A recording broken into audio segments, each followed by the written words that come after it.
Let me just cast some vision of what we have planned for 2025, and then we'll be done. We can hang out. We have this till 8:30. I know we're not going to hang out till then. That's all our bedtime. But I do kind of want to just talk about what we have planned and where God's been taking us. So in 2023, our leadership team mantra. So really this was the phrase we would say in the huddle on most Sundays. Anybody remember? Dazzled or disappointed? Wonderful. And it was this idea that it's worth risking it. Like faith is spelled R-I-S-K, as John Wimber would say. And so we were just saying, like, what if in 2023, let's not play it safe. Let's just go all out and risk humiliation in public. And if it works, we're dazzled by God. Look how incredible he is. And if it doesn't, we're disappointed because we had such big expectations, but God can still meet us in that discomfort and in that disappointment. And so we actually went from the comforts of a church building on Sunday nights, even though Sunday nights was hard, to here, having to set up every single week, and we just went for it. And I remember somebody asking me specifically how many people would be great to come on Easter, and I was like, I don't know, it'd be crazy if it was 150. And of course, it was so fun that day, we can say we were dazzled, because it was literally 150 people came that Easter Sunday. And then we started saying, okay, with that mantra in 2023, I started saying, what if by the end of 2024, we became a church of 200. And it was scary to say, but we're saying, hey, let's just be dazzled or disappointed. And on our Excel sheet, we have like 185 folks who call Passion Creek home. And so we're very, very, very close to that. And so we're building on top of that. We're not moving beyond dazzled or disappointed. I hope that we always carry ourselves that way.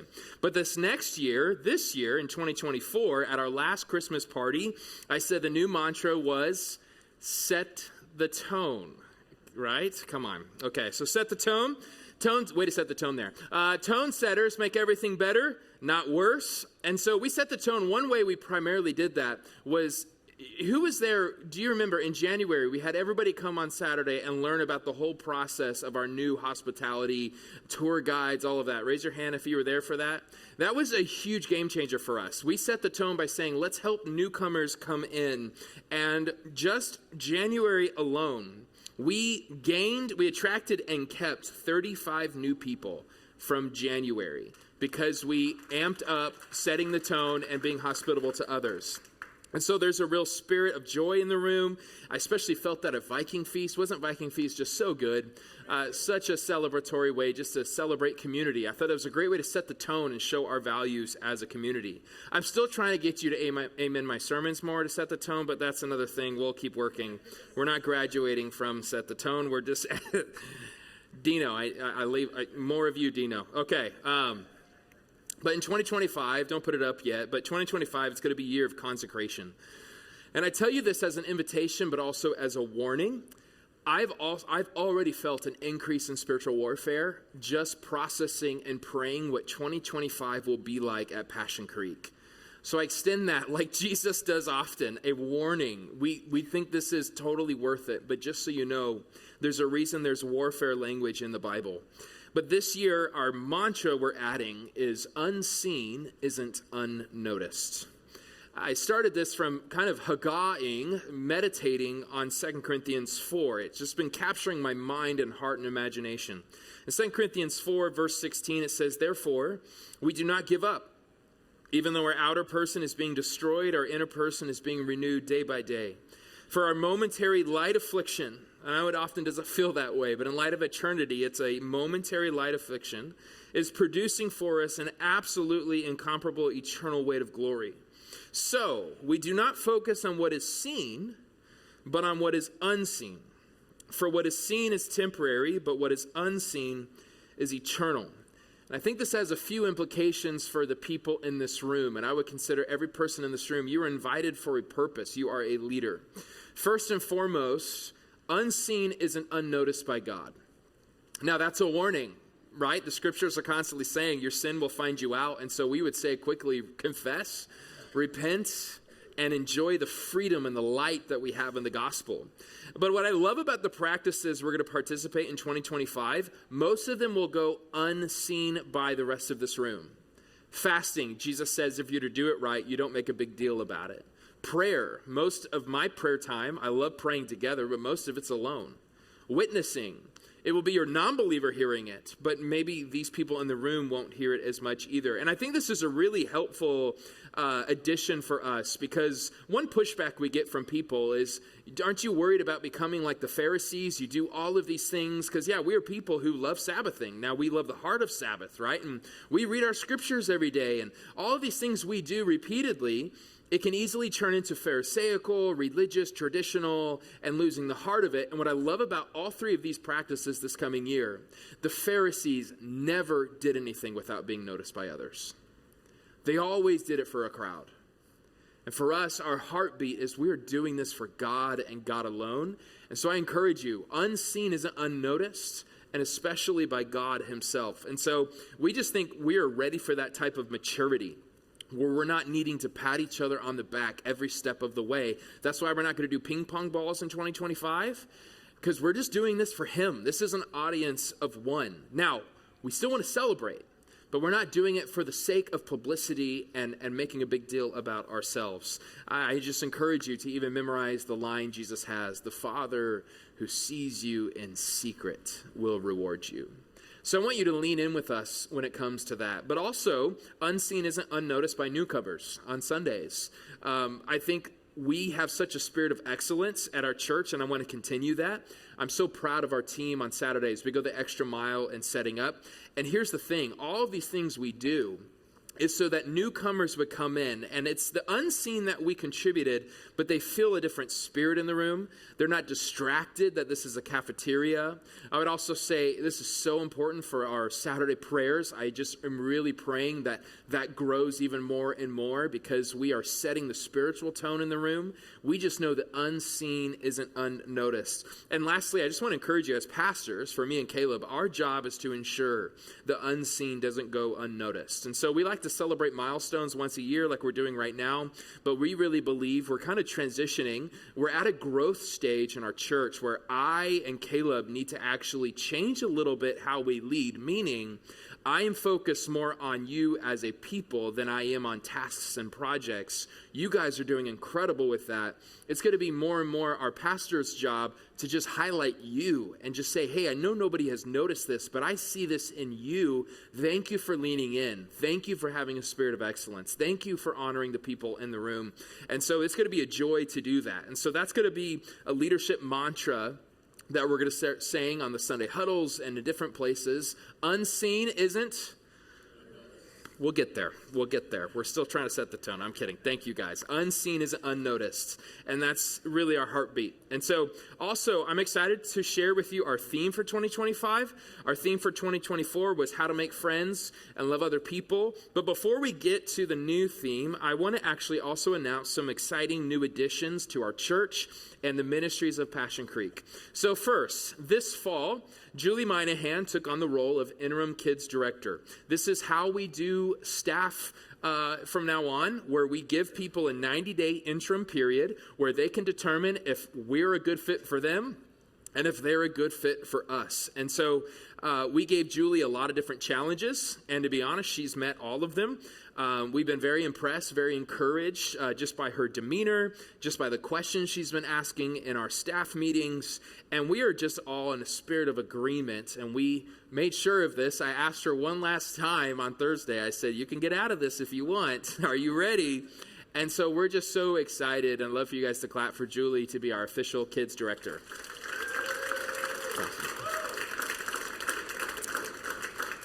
And Tommy will remind me to change that on the website. You got the eye of a hawk. Help me, Tommy. I got to remove the interim on the webpage.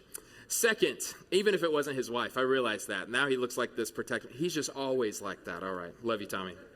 Second thing I'm really excited about, and for you guys to meet, is Whitney and Allie Clayton. Can you wave your hand? You're right there in the middle. You guys probably don't know them yet.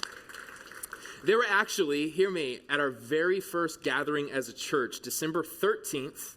Wouldn't that be poetic if today was the 13th? But December 13th, 2015, Whitney and Allie were there. Some of your kids didn't even exist at that point, and neither did ours. They actually are from Kentucky, right? Okay, ish. Yes, I know that's That's the last place you were at, maybe. And moved here about 10 years ago to the East Valley to plant a church in Eastmark called Livingstone Community Church. And so we've had a long friendship together. We kind of went through the same church planting process at the same time, so there's a lot of commonality there. Back in February, the Lord was leading Whitney to have some conversations with us on what a partnership of some sort would look like. And so I just love Whitney, so I get excited anytime we can have lunch with him anyway. So we met, and we were just knowing, we don't know what this meant, but we were like agreeing, let's seek God's favor. Let's seek his direction and discern together. And so months have passed. We've been hanging out like once a month, just checking up on each other, on life. And ultimately, and I'd love for you guys to talk to them and ask them questions. I'm going to have to be brief here. But ultimately, it led the Claytons to make the decision to close Livingstone's doors. In fact, if you pray for them, this upcoming Sunday is, it's the 5th. Okay, 2 more Sundays as Livingstone. December 22nd will be their last service. Mainly, he's been feeling a call to enter into the marketplace. I'm so excited for this, so that churches utilize their buildings, not just on Sundays, but every day of the week, to really just leverage that building for the glory of God and for the good of our city. And so, but also alongside of that, he's felt a calling to join in what we're doing, Whitney and Allie and their family, and what we're doing here at Passion Creek. And so what I love about how he leads and has led Livingstone, it's what we believe. Leaders lead by invitation, not coercion. I imagine you've heard me say that before.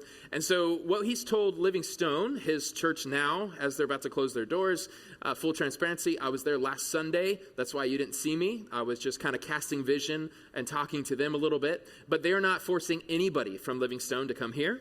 And so it's very much open invitational. And so Whitney and Allie are doing a great job meeting people right where they're at, answering questions and just offering. Just people are going to several different places. But they've said as a family, we're going to Passion Creek and we'd love for you to at least check it out as well.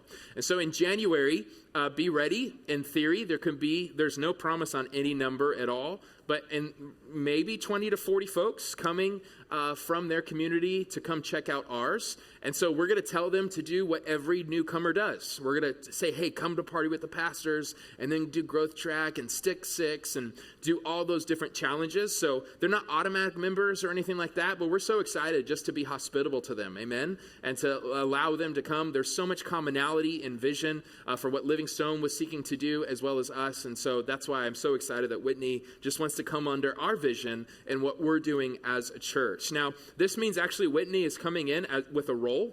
He's going to be the interim outreach director. Notice the interim, because that's what we do here from now on. And so for 90 days, we've already set out the trajectory for him. We're going to assimilate him into our community. He's going to listen to a lot of podcasts from us, because he's going to listen to all the practices. You're going to love my voice by the end of the 90 days, brother. And here's what I'm so excited about. This has always felt like a weakness in our church, and it's always felt like a strength when I talk to Whitney. He's going to help dream with us and strategize how we can reach more lost people for Christ, to reach our lost neighbors, and let's be real, our hospitality practice was great, but most of y'all were just being hospitable with each other. Can we be frank, right? And so it's great, but man, there are people dying and going to hell without a saving relationship with Jesus Christ, and that's not okay. And so we need to put on bravery and boldness, but we also need people to help us reach them effectively. And so let's be hospitable and generous to the Claytons as they come and join us. 2 more additions I'm very excited about. Ryan and Robin, raise your hand over here. Hopefully you guys have met them before. They joined our church earlier this year. They've been in our Thursday night group. Shout out to our Thursday night group. And they've been such a delight. And when they came in, I love their spirit. They have a lot of experience in helping marriages. They have a lot of premarital counseling experiences, but also people who are married. They've taken hundreds of couples from the journey towards healing. And I love how they've been so humble and just allowing us to say, hey, just come be a part of our community for a while. And they've done that just incredibly. They weren't asking for anything, but all of a sudden I finally figured out, wow, you have a lot you can lead in our church and helping with marriages. And so we've had a lot of good, healthy conversations. We're going to probably start out a little bit slow out the gate as far as number of couples that we start with, but they're going to lead Re-Engage for us. It's a ministry on their website that says reconnects, reignites, and resurrects marriages. And so it's such a need within our community anywhere. And so I just have so much confidence and joy in them and leading that kind of position. This isn't an official staff position of any sort, but I want you to know they're going to be leading that, and we're so excited for what's to come. Let's clap for Ryan and Robin. Lastly, I need to mention our youth group is officially launching in January. And so Matt and Brittany, go ahead and raise your hand right here. They're the one hosting. And they're going to be hosting on Tuesday nights. This is for anybody who's 6th to 12th grade. And it's going to be a team effort. Is there anybody else who's a part of that? I know. Raise your hand if you're a part of that team that's helping minister to our students. I know at least, Michaela's over there. I know some of them are out of town because or sick. But I'm so excited for them to be leaning in. They just had another get-together last Saturday night, and I heard it went really well. They're starting with this thing called Alpha, which is a great evangelism tool for people to have conversations around spirituality. Isn't it really cool how God is moving in the life of our church? Amen. Thank you. All right, so now, church-wide, we have a new theme, okay? There's a new theme for the year. Last year was how to make friends and love other people. This year, the theme is fourth quarter, fourth soil. You hear a lot about this in January. You're going to hear it over and over in the coming months. But it's this basic idea. All of us, we're living in the fourth quarter. Now, we can take that. The world is ending. I would say Paul would often talk that way. Hey, it's the end of the world. And so, but some of us, we're in the fourth quarter of relationships, fourth quarter in different seasons of our life. Whatever it is, there needs to be a sense of urgency. And alongside of that, though, something that really bothers me as a pastor is when people just admit, yeah, maybe the Lord's coming back, we react in such a fearful way. We react in such an anxious, not loving way. And so this is why I think the call for us is to live with urgency, but also an urgency to become the fourth soil. This is out of Jesus' words in Mark 4. If you remember, there's 4 different types of soil. The fourth soil is the one that reaps a harvest of fruit. And that's what we're seeking to do as a faith family. That's why this year is about being consecrated and concentrated on the mission. And so the 3 practices will be fasting. Aren't you excited for February? Fasting, praying, and then witnessing. And so I'm so excited to see how God will use that. Actually, you're going to be getting gift bags on your way out, and in one of those, in your gift bag is a book on fasting, so if you want to get a head start on that, make sure you do it. Also, January 5th, so the very first Sunday of the year, we're going to be having shirts that look exactly like that. Our logo, custom logo, and if you come first Sunday, first come, first serve, we're going to give out those shirts for free, and beyond that, we'll start selling them. That's another exciting thing along with fourth quarter, fourth soil. February 22nd is our Cultivate Conference, our women's conference, Cultivate the Fourth Soil, so I'm very excited for that. You can clap. This year was actually the first year, full year, we didn't have a conference, but we realized fall wasn't the best time of year, so we're doing it in February. I'm very excited about the people who are leading that. Now, I need to land the plane, and so I think there's 3 things. If I have which I do, all the dream team members in one room, there's 3 things all of the directors and deacons, everybody wants me to tell you, okay? So, number 1, say yes or no on Planning Center, please, okay? Now this, the director, amen, right? This just really helps us. This helps us have your back. Don't feel guilt saying no. Just please tell us no before 5 minutes before the service starts, okay? It helps us. It'd be so gracious of you. It gives us time to find a backup. This is so that we don't burn people out. It's really hard to find replacements last second.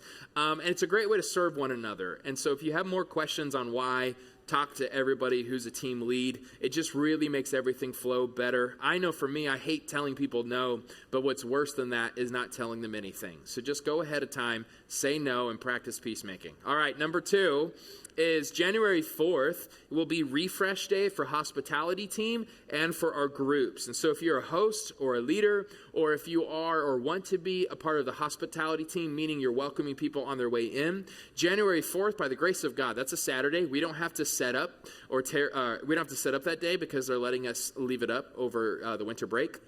So we want to use that time wisely. So we want to get ready for January 5th. We want to get ready even for some of these new folks coming in.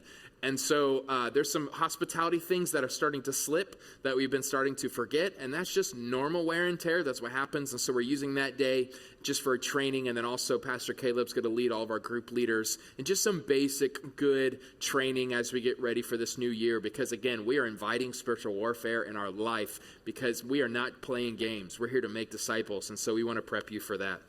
Lastly, serve one, sit one. We're so grateful for those of you who have taken that invitation. We realize some of you can't. You're in different seasons. We're really hoping to change the cultural shift where everybody, it's normal. Let's say you serve kids at 9:15. Great. Now you come and sit in the 11 o'clock service. We're not shaming people who don't do that. We don't lead by coercion. We lead by invitation. Can we do the next slide?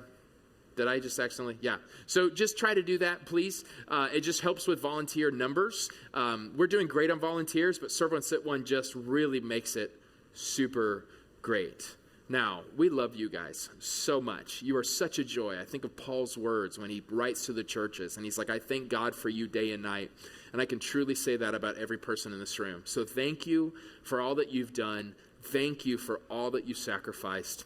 And let's go to war together in 2025 and reaching more people and becoming more fruitful, just even in our own souls.